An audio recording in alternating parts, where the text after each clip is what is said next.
Si tu aimes suivre des animés et que tu aimes faire du gaming, n'hésite pas à me rejoindre sur Twitch. Le lien est dans la description. Salut les KT, j'espère que vous allez bien. On se retrouve pour parler du chapitre 70 de Boruto et nous allons consulter en termes d'informations non pas une, mais deux previews.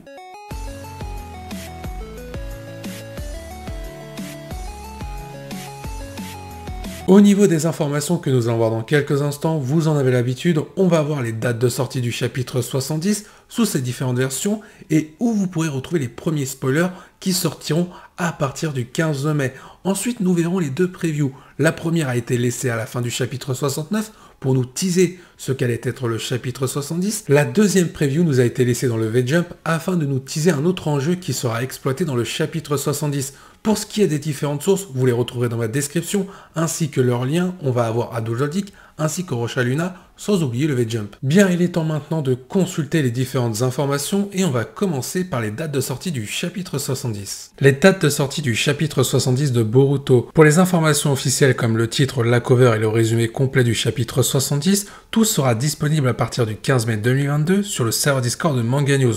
Vous pourrez également retrouver les pages du chapitre. Pour ceux qui souhaitent avoir en intégralité le chapitre 70 en version originale, soit japonaise, tout sera disponible le 18 mai 2022 sur le serveur Discord de Manga News. Pour les versions anglaises et espagnoles, le chapitre sera disponible le 19 mai à 17 h sur le site Manga Plus. Enfin, pour ceux qui souhaitent avoir la version française, avoir accès au chapitre 70 en version française, il sera disponible le 19 mai à partir de 20 h sur le site Isneo et il sera également disponible sur le serveur Discord de Manga News. Le 20 mai 2022, le chapitre sera aussi disponible sur le site Boruto France. Vous l'aurez compris, vous souhaitez avoir encore plus d'informations sur l'œuvre de Boruto avec les futurs chapitres, rejoignez mon serveur Discord de Manga News, le lien est dans la description. Passons maintenant aux previews qui vont concerner les enjeux du chapitre 70. Pour rappel, la première est à la fin du chapitre 69 et la deuxième dans le V-Jump. Preview du chapitre 70, laissé à la fin du chapitre 69. Il y a un dilemme à la merci de la capacité d'Eda. Quelle est la stratégie que Shikamaru a l'intention d'utiliser? Preview du V-Jump du chapitre 70 de Boruto. Dans quelle direction la nouvelle détermination de Kawaki le mènera-t-elle alors que le conflit s'intensifie? Ce chapitre 70 va mettre en avant l'intrigue principale autour du personnage de Code face au Shinobi, ainsi que deux enjeux, la stratégie de Shikamaru face à Eda, sans oublier la détermination de Kawaki. On ne sait pas encore ce qu'il va faire par rapport à Naruto. Justement, essayons de décortiquer tous les indices concernant Kawaki, concernant le plan de Shikamaru, c'est l'heure de la partie analyse.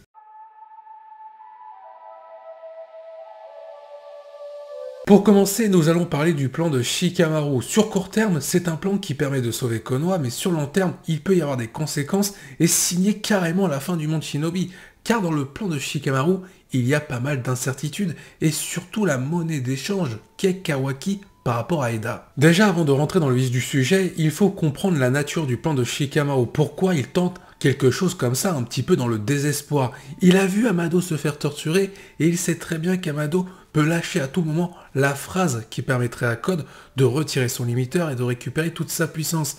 Et pour cela, Shikamaru essaye d'éviter cette situation. Donc il y a deux possibilités concernant le plan de Shikamaru. Soit il veut dans un premier temps éloigner Eda du personnage de Code et permettre à Naruto et Sasuke d'entrer directement pour faire face à Code sans être confronté à la capacité d'Eda, c'est une possibilité. Ensuite, il y a une deuxième hypothèse concernant le plan de Shikamaru. Il voudrait aller plus loin concernant l'éloignement d'Eda par rapport au personnage de Code. Il voudrait peut-être tenter le coup à fond en rendant Eda non pas comme une ennemie, mais bien comme une alliée pour faire face à Code.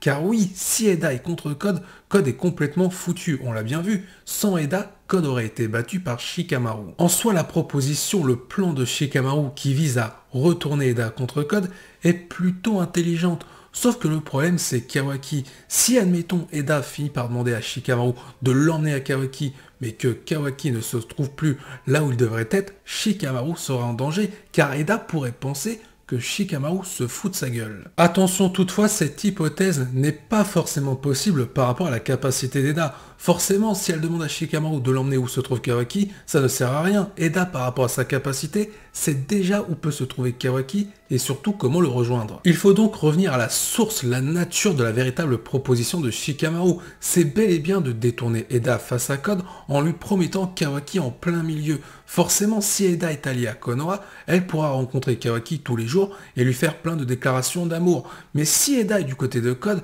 eh ben ce sera beaucoup plus compliqué pour elle de nouer des liens avec avec Kawaki, sachant que ce sera un ennemi. Shikamaru à ce moment-là a bel et bien compris le point faible d'Eda. C'est un personnage très intelligent, mais toutefois, elle est dictée par son amour envers Kawaki, et ça Shikamaru l'a bien compris, pour créer une tension entre Code et Eda. Car on l'a tous vu à la fin du chapitre 69, le personnage de Code n'est pas enchanté de la proposition de Shikamaru envers Eda. Il y a donc de fortes chances que Code tente de tuer Shikamaru, mais Eda pourrait l'en empêcher. Il y a aussi quelque chose de troublant et de très important dans le chapitre 69, c'est quelque chose d'assez anodin, mais pourtant en termes d'information, ça a son importance. Amado dit que pour enlever l'emprise d'Eda, il faut obligatoirement la tuer, car même celle-ci n'est pas capable de maîtriser son pouvoir. Et il est temps de faire un bond dans le passé avec quelques chapitres auparavant. Souvenez-vous, Code a déjà été sous l'emprise d'Eda. Suite aux propos d'Amado, on peut se poser cette question, est-ce que Code, sans le savoir, est toujours sous cette emprise? Bien entendu, si Eda finit par trahir Code pour rejoindre Konoha, il y aura le personnage de Daemon avec elle. D'ailleurs, on est en droit de se poser cette question, où se trouve le personnage de Daemon pendant que Code et Eda sont en train de s'occuper de Shikamaru Delta ainsi que d'Amado? Est-ce que Daemon a été confié à une autre mission, peut-être pour récupérer Kawaki, par rapport à la proposition et le pacte de Code envers Eda? Et là, ça peut tout changer, car en réalité, Shikamaru n'aurait pas cet élément-là. Au final, si on regarde les deux propositions, celle de Code et celle de Shikamaru, il y a plus de garanties du côté de Code, et que ça aboutisse à quelque chose par rapport à Eda envers Kawaki, mais du côté de Shikamaru, la proposition est beaucoup plus sympathique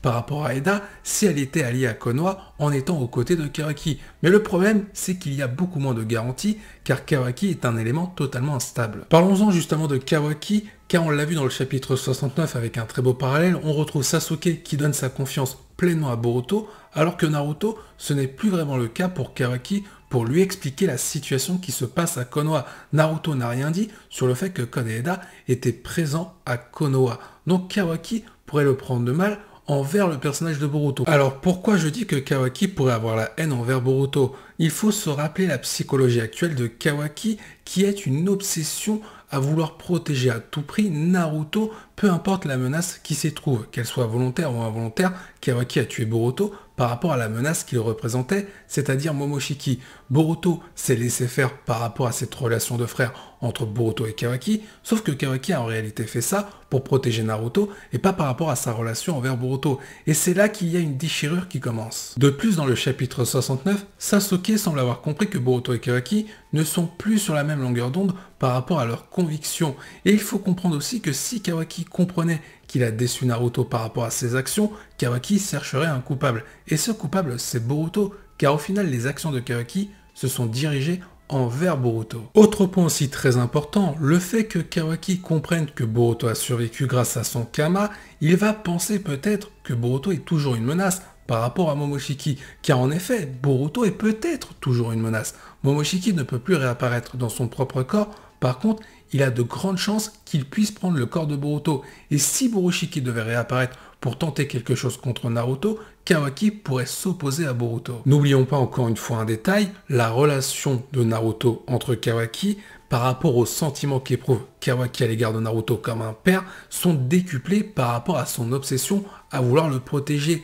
Il n'a plus aucune lucidité, même si Boruto lui confirme qu'il n'est plus une menace par rapport à Naruto, Kawaki voudrait s'en occuper définitivement pour être sûr. Il y a d'autres éléments aussi qui se tendent à confirmer cette hypothèse, c'est par rapport à ce teasing où Mitsuki a dit dans le chapitre 69 qu'il n'hésiterait pas à s'en prendre à quiconque qui s'en prendra à Boruto. Si Kawaki s'en prend à Boruto, il va tomber sur Mitsuki. Et il y a aussi quelque chose de très important à prendre en compte, une nouvelle hypothèse. Admettons, Eda accepte la proposition de Shikamaru et rencontre Kawaki, sauf que Kawaki ne veut pas d'elle. Mais Eda va lui faire une proposition que Kawaki ne pourra peut-être pas refuser.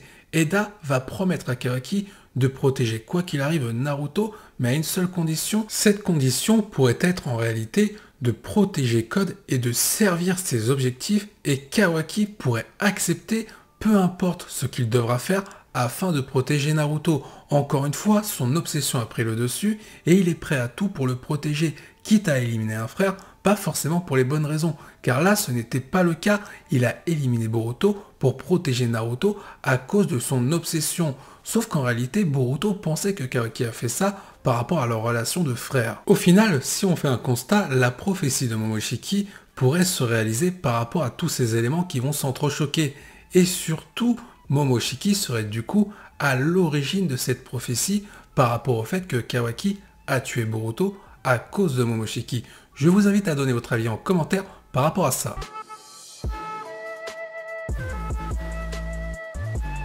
Merci d'avoir suivi cette vidéo, je vous dis à la prochaine, portez-vous bien et n'oubliez pas que la volonté du KT soit avec vous.